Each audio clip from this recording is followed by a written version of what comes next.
부족한 사람인데 이렇게 귀한 시간에 저 불러주셔서 감사드리고요. 네. 네. 저 아세요? 네, 저는 오윤아라고 합니다. 네, 배우 오윤아고요. 저는 하나님께서 일해 주셔서 어떤 공채 탤런트도 아니고요. 그냥 정말 특별하게 저는 연기자가 됐고요. 하나님께서 모든 계획 아래서 저를 세워주셨다고밖에 생각이 안 될 정도로 정말 기적처럼 제가 연기자 생활을 하고 있고 여러분들을 이렇게 또 만나게 된 것 같아요. 저는 어렸을 때부터 이렇게 그 작은 교회를 다녔는데요. 저희 엄마가 교회를 참 열심히 신앙생활 하셨어요. 지금 나와 계신 성가대 분들도 저희 엄마가 옛날 생각날 정도로 성가대도 열심히 하셨고 어린이 그 성교 그 어린이 그 성경학교 선생님도 하셨고 그리고 또 항상 셀작으로 리더로 이렇게 구역 예배 같은 거 할 때 항상 말씀을 전달해 주시고 어려운 분들 어려운 가정 찾아가시고 그래서 항상 전도도 아주 열심히 하셨었고요.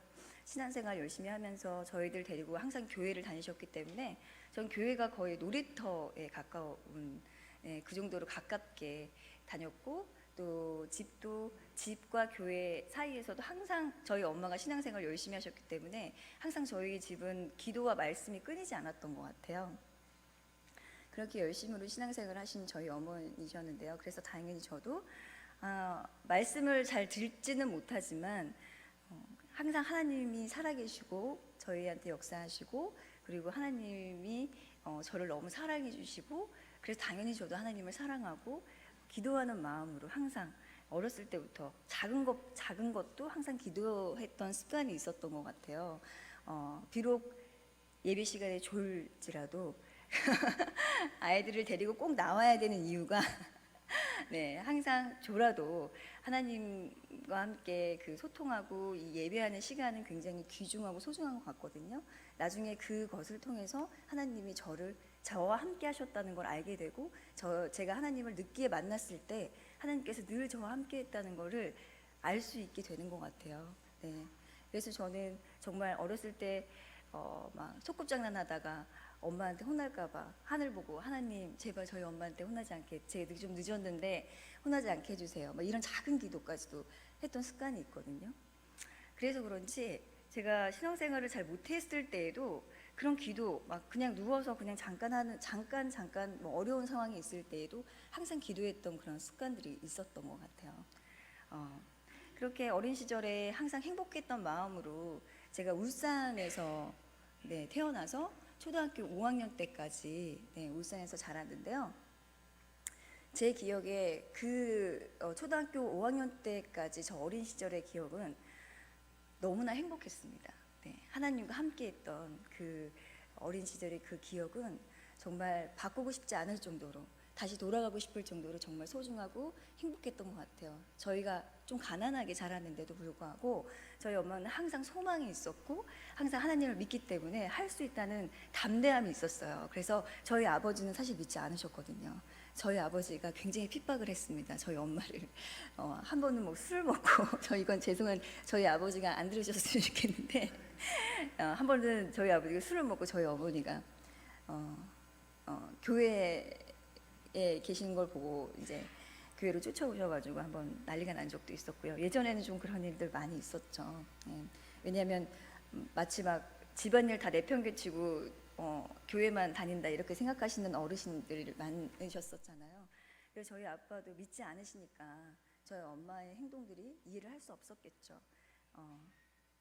그렇지만 저희 엄마가 항상 그 믿음으로 담대하게 나갔기 때문에 그 어린 시절의 어려움을 다 극복해낼 수 있었던 것 같아요. 아버지도 지금 그 엄마의 그때 그 힘들었을 때도 할 수 있다는 아버지는 굉장히 무기력하셨는데 그때마다 엄마는 할 수 있다는 그 믿음으로 앞으로 나갔기 때문에 지금 우리가 이렇게 설 수 있었다는 걸 아빠가 인정할 수밖에 없는 상황이 돼버려서 네, 지금은 너무 감사해하고 있습니다.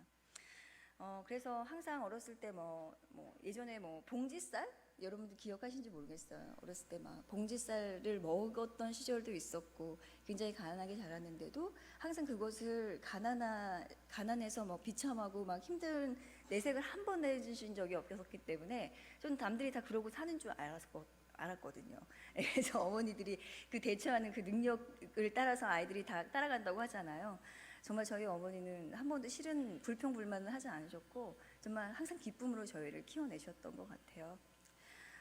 그렇게 즐겁게 초등학교 5학년 때까지 살다가 이제 전학을 오게 됐어요. 그래서 성남 쪽으로 저희가 이사를 가게 됐는데 저희 어머니가 어느 날부턴가 신앙생활을 안 하시는 거예요.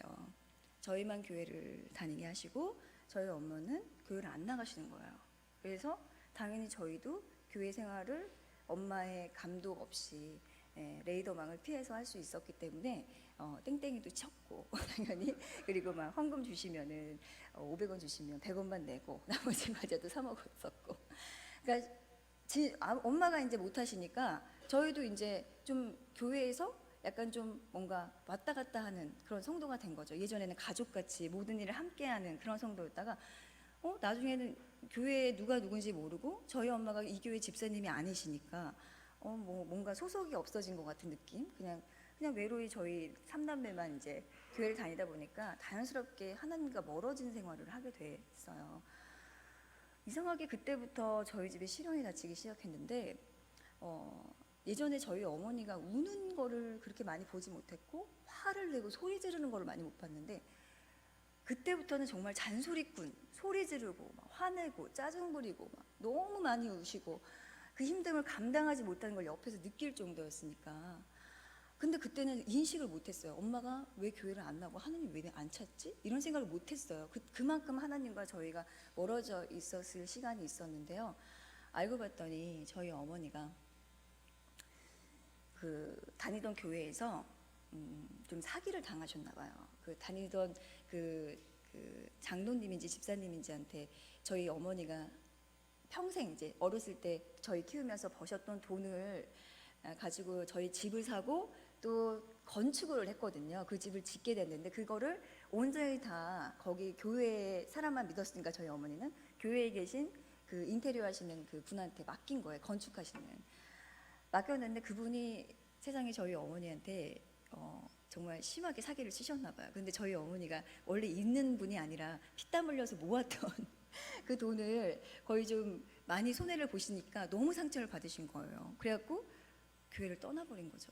근데 여러분들도 아시겠지만 신앙생활 하시다 보면은 교회를 자꾸 사람을 보고 다니게 될 때가 있잖아요. 그러니까 제가 믿음이 너무 충만할 땐 그게 안 보이다가 조금 뭔가 익숙해지고 너무 믿음이 조금 신앙생활이 좀 떨어질 때 어떤 사람의 한마디로 상처를 받아가지고 교회를 떠나는 경우가 종종 있는데요. 절대 그러지 마시기 바랍니다.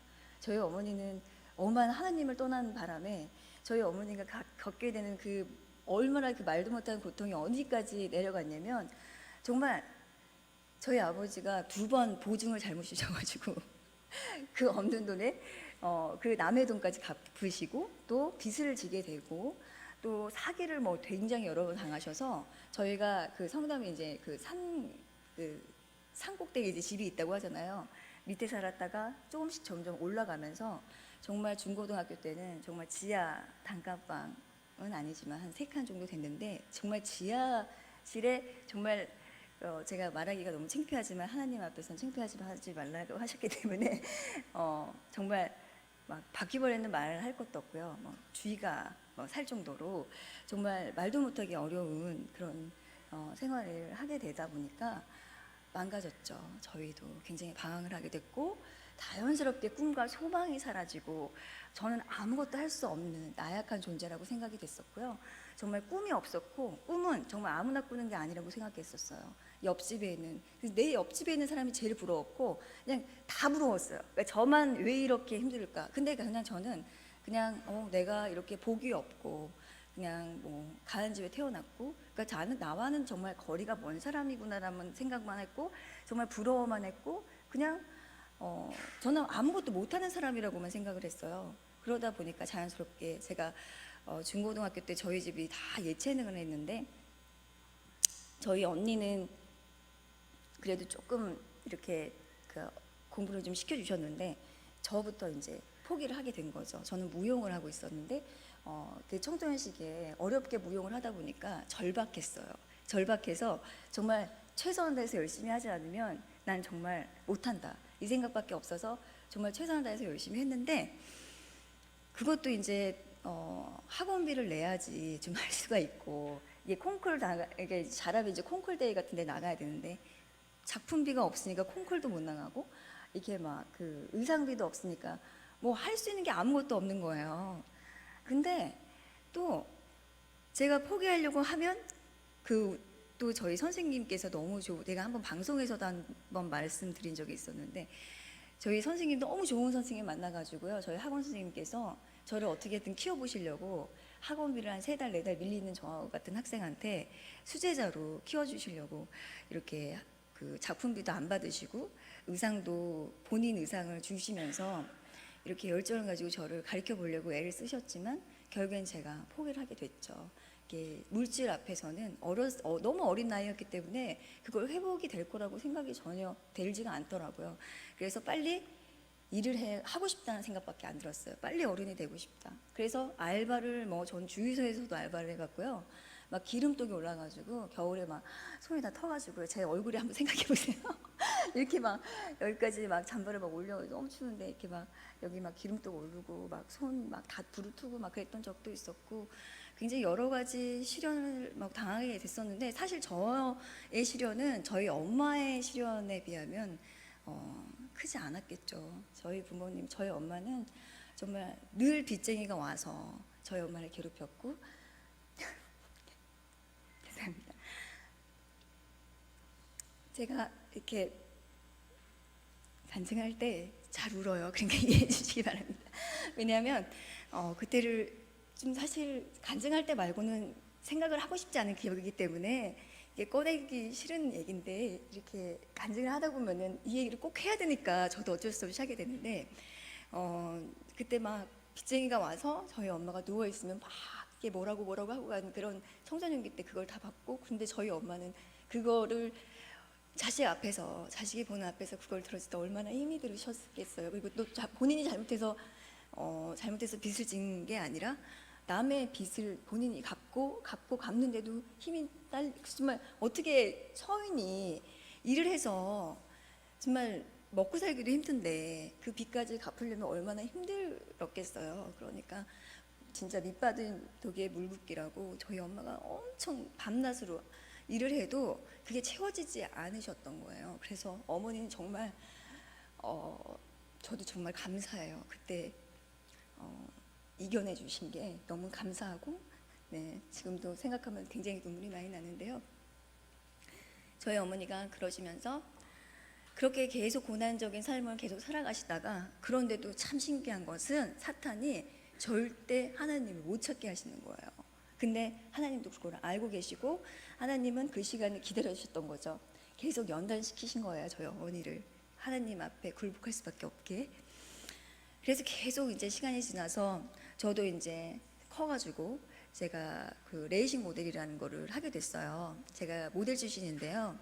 그러면서 제가 돈에 너무 집착을 하다 보니까 어린 나이에 좀 돈을 잘 버는 좀 사람이 돼서 그 나이 때 같은 또래의 친구들에 비해서 좀 돈을 많이 버는 직업을 갖게 됐고 그래서 자연스럽게 집을 떠나서 혼자 살고 있었고 저희 언니도 뭐 수원 쪽에선가 먼저 자취하시고 있었고 저희 남동생만 같이 집에서 지내셨는데 그 집에서도 저는 잘 몰랐는데 엄마가 쫓겨날 위기에 놓였었던 거예요. 이제 계속 빚을 갚다 보니까 저축을 못하고 계속 쓰기만 하니까 이제 그 집에서 좀 나갔으면 좋겠다고 이렇게 이제 더 이상 뭐 연장을 할 수가 없고 맨날 밀리고 하니까 집값을 밀리고 하니까 나가라고 했던 모양이에요. 그랬는데 엄마가 너무 그 돈이 없는 상황에서 진짜 길바닥에 나앉게 생겼다는 생각만 하게 있으니까 얼마나 힘들었겠어요. 그리고 자식들은 다 시집장가를 갈 나이가 됐는데 정말 집이라도 있어야 뭐 사위라도 오면 뭐 대접이라도 하고 부끄럽지 않은 부모가 되고 싶은데 그렇게 안 되는 거예요, 삶이. 그러니까 너무나 체력적으로 힘드시는데도 불구하고 늘 일을 하셨는데 그 일로는 감당이 안 되는 거죠. 삶이 너무나 힘드셨었나 봐요. 그러면서 이제 지친 마음으로 이렇게 그때 저희 어머니가 주유소 밥 짓는 일을 하시고 계셨는데 그 항상 길을 지나갈 때마다 이 십자가를 보셨대요. 집 앞에 그 주유소에서 바로 건너편에 이게 그 높은 곳에 십자가가 딱 있는 그것을 보면서 계속 하나님을 믿어야 되는데 하나님한테 가야 되는데 하나님한테 가야 이 말만 중얼거리지 자기가 이제 교회를 나가질 않았던 거죠. 그런데 어느 순간 이제 너무 절박한 바로 진짜 한 달, 두 달 만에 이사를 가야 되는데 집이 안 구해져가지고 막 진짜 신문지를 돌돌 말아가지고 정말 집 방을 구하려고 이렇게 굉장히 노력을 많이 하셨던 것 같아요. 버스를 타면서도 계속 그 신문을 보면서 계속 막 그 근심 그 얼마나 그 근심되고 막 힘들었겠어요. 그런 마음으로 일을 하고 있는데 갑자기 그 십자가가 너무 광처럼 빛나더니 그 밑에 집을 판다는 그 신축을 했고 집을 이제 그 뭐야 내놓는다는 게 아니라 그 뭐죠? 그 집을 판다는 그 플랜카드가 이렇게 걸려 있는 거예요. 근데 엄마가 정말 거짓말처럼 자석처럼 그 집을 이게 보고 그냥 갔대요. 근데 누가 봐도 이 교회처럼 이 겉에가 벽돌이 되어 있는 너무나 아름다운 그런 집이고 저희 엄마한테는 내가 갖고 있는 돈으로는 정말 턱없이 부족한 곳이라고 생각을 하면서도 거기를 한번 꼭 구경하고 싶다는 거예요. 구경하고 싶었다는 거예요. 그래서 그 아직 관리소 사무실한테 찾아가서 그 사람한테 얘기를 했더니 마침 하나밖에 딱 안 남았다고 그 집이 딱 하나밖에 안 남았다고 하면서 집을 충분히 볼 수 있게 해드리겠다고 하면서 엄마한테 키까지 주면서 계약금만 걸면 그냥 집을 주겠다는 거예요. 그리고 나머지는 그냥 뭐 대출만 받아서 할 수 있게 해주겠다고 하는데 그 계약금도 엄마는 그 계약금도 없었던 거죠. 그러니까 그 계약금도 없으니까 기뻐야 되는데 기쁘지가 않고 그러면 한번 꼼꼼히 보고 갈게요 하면서 이분은 가시고 엄마가 이제 그곳에 딱 들어가셨는데 집이 너무나 좋았던 거예요. 그리고 딱 제 방이 창문을 열면 그 엄마가 늘 보시던 그 십자가가 이렇게 딱 보이는 그 방이 딱 이제 제가 시집가기 전까지 살던 방이었는데 그 십자가가 딱 눈에 보이면서 갑자기 엄마가 무릎을 꿇으신 거죠. 다시 하나님 앞에 모든 죄를 용서를 빌고 그리고 하나님한테 정말 절박하게 기도를 했던 거예요. 그러니까 너무너무 오랫동안 기도를 하셔가지고 엄마가 그때 쌍코피를 흘리시면서 막 눈물하고 피하고 막 섞여가지고 범벅이 돼가지고 나중에 눈을 떠보니까 정말 방언이 터지셔가지고 몇 시간을 기도했는지도 모르겠는데 아무튼 너무나 오랜 시간 기도해서 무릎이 나중에는 안 펴질 정도로 그렇게 오랫동안 기도를 하셔가지고 나왔는데 이상하게 그 집으로 이사를 갈 수 있다는 확신이 들고 다시 하나님의 사랑을 이제 느끼는 순간을 이제 맞게 되신 거죠. 그리고 정말 그때부터 거짓말 같은 일들이 정말 기적과 같은 일들이 막 벌어지기 시작하는데요. 하나님께서 그 집을 사게 해주셨을까요? 안 사게 해주셨을까요? 정말 하나님께서 그 집을 죄송해요.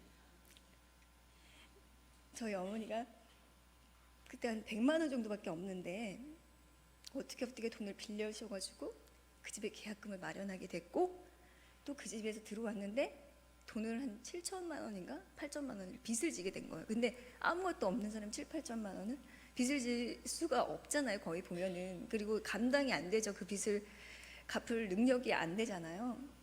근데 하나님은 저를 통해서 그 모든 빚을 또 갚게 해주시고 이게 모든 역사가 이제 그때부터 막 일어나게 된 건데 사람의 생각으로는 정말 할 수 없는 것들이 하나님이 일을 하시면 그 모든 것들이 정말 하나님 안에서 저희는 가만히 있는데 모든 일을 다 함께 해주시는 하나님을 저희는 너무 잘 아는 거예요. 그래서 우리 어머니는 절대 하나님을 떠나지 않아요. 어떤 순간에도 오늘도 뭐 찬양에 항상 그 말씀이 찬양에도 나와 있었지만 어떤 순간에도 하나님 저버리시면 안 됩니다. 네. 하나님 꼭 붙들어 저희가 매달려야 되고요. 하나님이 저희를 떠나시는 것 같지만 절대 그렇지 않고 그건 사탄이 주는 생각이라고 저는 확신하거든요. 하나님을 정말 붙들고 매달려서 그 모든 문제를 회복해야 된다고 저는 생각해요. 그리고 당연히 그 말씀이 성경책에도 나와 있고요. 네, 정말 여러분들 너무 힘든 상황에 다른 사람의 생각하지 마시고요. 그냥 하나님의 생각, 하나님한테 다 맡기는 훈련 여러분들 잘 하시길 바랄게요. 네. 그리고 나서 이제 하나님이 네, 저를 이제 감사합니다. 하나님께서 이제 저를 이제 또 세우시기 시작하시는데요. 저희 엄마를 이제 무릎 꿇으시고 그 다음에 이제 저를 이제 부르십니다. 제가 그 22살 때까지 정말 교회를 나가지 않았고 정말 그냥 열심히만 살았어요. 열심히만 일하고 알바하고 막 진짜 제가 언제 교회를 다녔냐 싶을 정도로 기도하는 것도 점점점 줄어서 정말 하루에 한 번, 이틀에 한 번 하다가 나중에 일주일, 한 달, 1년, 진짜 1년에 두세 번 할까 말까? 막 그런 정도의 신앙을 갖고 있었던 상태였는데요. 계속 제가 일을 잘하고 있는데 제가 여기까지 오기 위해서 정말 열심히 하면서 제가 어떻게 해서 이름을 조금 알리기 시작해서 그쪽 바닥에서는 조금 돈을 좀 많이 받는 축에 속해가지고 그래도 너무 감사하다. 열심히 모아가지고 뭐 조그만한 가게라도 하나 하면서 살면 참 좋겠다. 이런 그런 마음으로 막 살고 있는 저에게 하나님께서 이 연예계라는 곳에서 그 제가 찾아간 게 아니고요. 저한테 계속 러브콜이 들어오는 거예요. 저를 찾아오는 거예요. 어떻게 저의 번호를 알았는지 모르겠는데요. 제 번호를 알아가지고 자꾸 연예기획사에서 저한테 연락이 오는 거예요. 너무 무서웠어요. 저는 하기 싫었거든요. 왜냐면은 제가 할 수 있는 직업이 아니라고 생각했어요. 감히 어떻게 나 같은 사람이 난 배운 것도 없고 연기 연자도 모르고 아무것도 못하는데 어떻게 이 일을 하라고. 난 진짜 연락하는 것도 싫고 다 사기꾼 같은 느낌이 들고 저는 그냥 너무 하기 싫었는데 계속 러브콜이 오니까 고민이 되더라고요. 이게 10번 찍어서 안 넘어가는 나무 없듯이 제가 한 10번쯤 그 얘기를 들으니까 자꾸 제 마음이 흔들리는 거예요. 고민이 되고. 근데 그때 당시에 제 남동생한테도 고민을 상담을 했는데 제 남동생이 딱 했던 말이 뭐냐면 누나가 더 이상 떨어질 곳이 어딨어 이러는 거예요. 그래서 내가 뭐라고? 그랬는데 한번 도전해봐 이러는 거예요. 근데 사실 그 말 한마디에 도전할 수는 없죠. 당연히. 왜냐하면 제가 갖고 있는 것들이 좀 있었기 때문에 뭐 잃을 것도 사실 없긴 하지만 그래도 이것마저도 잃으면 전 진짜 갈 데가 없었기 때문에 너무 포기하기 힘들었어요. 그런데 저희 집에 제가 혼자 살고 있었다고 얘기했죠. 되게 고민을 했었는데 저희 집에 누가 찾아오셨어요. 그래서 누구지? 올 사람이 없는데 딱 갔더니 갑자기 어떤 저기 앞에 계신 우리 권사님, 집사님 같은 분들이 어떤 분 한 분이 오시더니 저한테 이렇게 전도지를 주시면서 이렇게 하나님 믿으시냐고 이렇게 물어보는데 순간 정말 거짓말이 아니고요. 내가 하나님한테 이걸 맡겨야 되는데 하나님한테 물어봐야 되는데 하나님한테 기도했어야 되는데 내가 왜 이걸 고민하고 있지? 내 인생의 가장 중요한 터닝포인트인데 이걸 하나님한테 맡겨야 되겠다 생각이 들면서 엄마가 그 전에 이제 은혜를 많이 받으셨기 때문에 여러분도 그거 아시죠? 은혜를 한번 받으면 이게 처음에 은혜를 받으면 하나님께서 쏟아지는 은혜를 주시잖아요. 정말 말로 표현할 수 없는 은혜를 주세요. 왜냐하면 그 순간에 받은 은혜를 꼭 기억하라고 신앙생활 하는 도중에.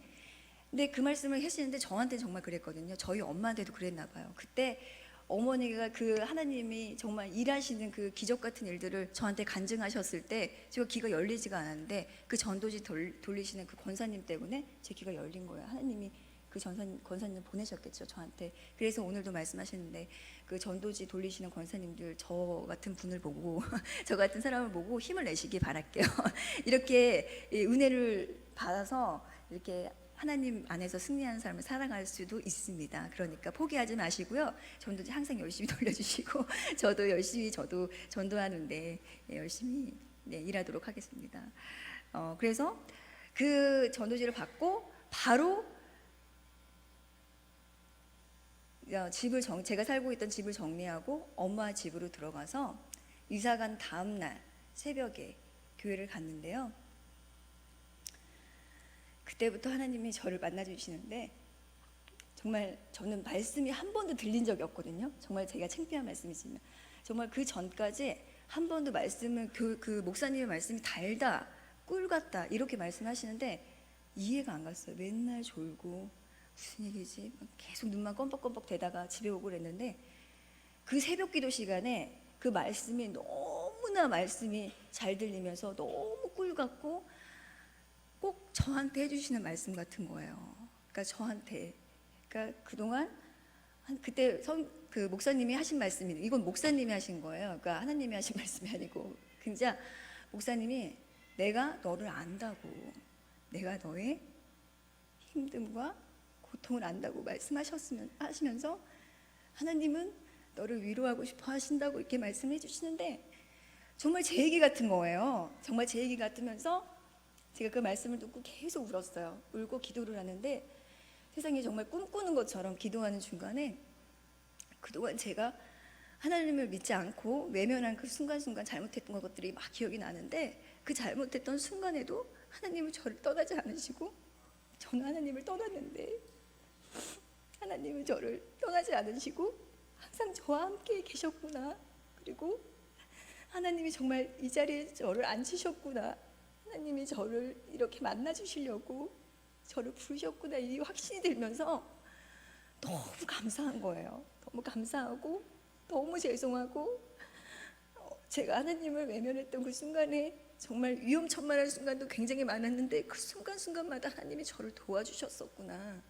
하나님의 뜻으로 내가 여기까지 살아왔었구나. 이 생각이 들면서 너무 감사한 거예요. 너무 감사하고 너무 죄송하고 감사하고 죄송하다는 말씀을 한 아침이면 뭐 새벽기도 끝나는 시간이 거의 뭐 한 7시 정도 되는데 거의 진짜 그 기도하는 한 7시 반 막 동 뜰 때까지 겨울이었는데 해가 늦게 뜨잖아요.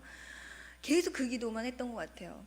근데 그때부터 이제 하나님께서 저에게 결단을 하게끔 해주시더라고요. 딱 그 길로 제가 했던 모든 일을 정리하고 그동안 제가 모아놨던 한 2천만 원 정도의 돈이 있었는데 1년 동안 연습생 생활을 하면서 그 돈을 이제 쓰면 되겠다 이런 계획들이 착착착착 세워지면서 이 돈을 내가 쓰면 되겠고 1년 동안 내가 연습생 생활을 하면서 열심히 해봐야 되겠다. 그리고 만약에 하나님한테 계속 기도를 했어요. 하나님 제가 제 길이 아니면 하나님 멈추게 해주시고요. 제 길이면 제가 이 교회에서 물론 작은 교회지만 11조 가장 많이 하는 사람이 되게 해주세요. 이렇게 말씀을 드렸는데 정말 그 기도를 물론 사람이 많이 없는 교회이긴 했지만 거의 6개월 만에 그 기도를 들어주셨고 정말 연습생 생활 그 어렵다는 그 힘들다는 연습생 생활을 하나님 앞에 모든 걸 맡기고 시작을 하니까요. 제 인생에서 두 번째로 행복한 시간이 그 연습생 시간이었어요. 전혀 힘들지가 않은 거예요. 너무 행복했어요. 단 한 번도 저를 위해서 뭔가를 해본 적이 없었던 것 같은데 그 무용을 했던 순간 말고는 저를 위해서 최선을 다해본 적이 없었던 것 같은데 그 연습생 생활 때 그 배우는 게 얼마나 재밌고 행복하고 또 중간중간 제가 쓸 거를 하나님께서 다 마련해 주셔가지고 알바를 하는데 서브 모델 이런 걸 해가지고요. 막 돈도 좀 벌게 해주시고 그래가지고 11조도 진짜 많이 해주신 약속 탁 하나님이 지키고 나서 제가 확신이 들었죠. 내가 이걸 해야 되나 보다. 그래가지고 그냥 열심히로 했어요. 어떻게 뭐가 될지 모르겠지만 그때부터 그냥 열심히로 했는데 제가 이제 공채 출신 아니라고 말씀드렸던 이유는 뭐냐면 제가 데뷔를 한 작품이 알게 될 거야라는 작품이 있어요. 근데 폭풍 속으로는 잠깐 나왔던 그 거였고 그 폭풍 속으로라는 작품 아세요 혹시? 모르시죠? 네. 그 SBS의 그 유출용 감독님이라고 올인했던 감독님이 하신 작품인데 그때 거의 신이었어요. 오디션을 되게 오래 봤는데 저는 항상 하나님을 믿고 하나님을 믿는 자녀들한테 하나님이 가장 크게 주시는 거 뭔지 아세요? 담대함인 것 같아요. 저는 담대함을 하나님께서 주시는데 그 어려운 정말 하늘과 같은 그 유철영 감독님이 저는 너무 어렵지가 않은 거예요. 너무 아니 빨리 쓰실 거면 쓰시고 말려면 말지 왜 이렇게 뜸을 들이시지? 그러면서 한 10번 오디션 봤는데 결국엔 됐어요. 내가지고 근데 되게 작은 역할인데도 그렇게 세심하시게 보시더라고요. 근데 아무튼 거기서는 잠깐 나왔기 때문에 그래도 거기서 정말 기라성 같은 선배님들 다 만났죠. 제가 항상 TV에서만 본 분들 막 송유나 언니, 지금은 저랑 너무 친한 엄지원 언니 이런 언니들을 막 보면서 와 내가 이 자리에 있다니 너무 감동이다. 나 혼자 이렇게 생각을 하면서 작은 역할이라도 최선을 다해서 했고요. 그 알게 될 거야라는 작품은요, 그 KBS 공채 탤런트만 할 수 있는 일요 아침 드라마라는, 예, 굉장히 오디션을 굉장히 신인이라면 꼭 한번 해보고 싶어하는 작품이에요. 네, 그 제가 오디션을 봤는데 당연히 떨어질 줄 알고 봤는데 붙은 거예요. 심지어 그 공채만 캐스팅하라고 되어 있고, 특채는 정말 특별한 한 사람, 두 사람 정도 특채를 할 수 있다. 그렇게 해가지고 6명인가 7명이 주인공인데 그 중에 제가 주인공으로 이제 캐스팅이 됐죠. 근데 그게 다 하나님이 일해 주신 거예요. 제가 한 거는 정말 열심히 한 것밖에 없어요. 근데 사실 공부 열심히 한다고 되는 거 정말 없잖아요. 시험 당일날 뭐 또 못 볼 수도 있는 거고. 그런데 저는 모든 일을 하나님께 맡기면 제가 다 할 수 있다는 거를 그때 제가 느끼기 시작한 거예요. 그래가지고 그렇게 연수생 생활을 달게 끝내고, 그리고 정말 많은 분들은 그렇게 얘기를 하세요. 제가 레이싱 모델 출신이고 특별한 그 모델 출신이었기 때문에 제가 그 좀 쉽게 그 연기를 할 수 있게 됐다라고 말씀을 하시는데, 저는 그렇지 않다고 생각하거든요. 저는 똑같이 어려웠지만 그걸 어렵다고 생각을 안 했기 때문에 제가 어렵다고 고백을 안 하는 것 뿐이지 똑같이 고생은 했어요. 근데 어떤 사람한테는 그 시간이 굉장히 괴롭고 힘든 시간이지만 어떤 사람한테는 그 시간이 굉장히 달고 귀중한 시간이 될 수 있다. 근데 하나님을 믿을 때 그 생각 자체도 틀려진다는 거 제가 여러분들에게 고백하고 싶고요. 그리고 나서 제가 정말 행복한 일만 있으면 참 좋겠는데, 제가 신앙생활 하면서 참 여러 가지 힘든 일들을 많이 겪었어요. 정말 갑상선 암 수술도 했었고요. 제가 30살 때.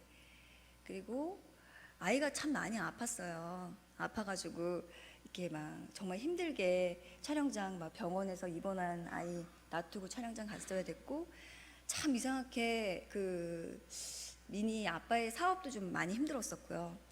그래서 저희가 좀 너무 힘든 상황이 연속이 되다 보니까 굉장히 좀 그 결혼 생활을 유지하기가 좀 힘들었어요. 그래서 누구의 잘못은 아닌데 어떻게 하다 보니까 자연스럽게 이렇게 좀 떨어져 지내게 됐고, 그리고 이혼이라는 아픔을 겪게 됐고요.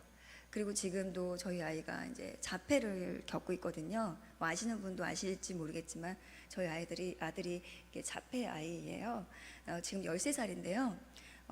그래도 제가 이렇게 씩씩하게 아이를 자랑하고 아이를 데리고 다닐 수 있던 거는 정말 딱 하나, 제가 하나님을 믿기 때문에, 그리고 하나님 안에서 제가 성장을 해왔기 때문에 그 모든 고난이 저에게는 그냥 고난이라고 생각하지 않거든요. 제가 내가 우는 거는 기쁨, 기쁨의 눈물인데, 정말 그러면서 저에게는 그 고난을 바라보지 아니하고 항상 주시는 은혜를 바라보게 하시는 그 능력을 주시더라고요.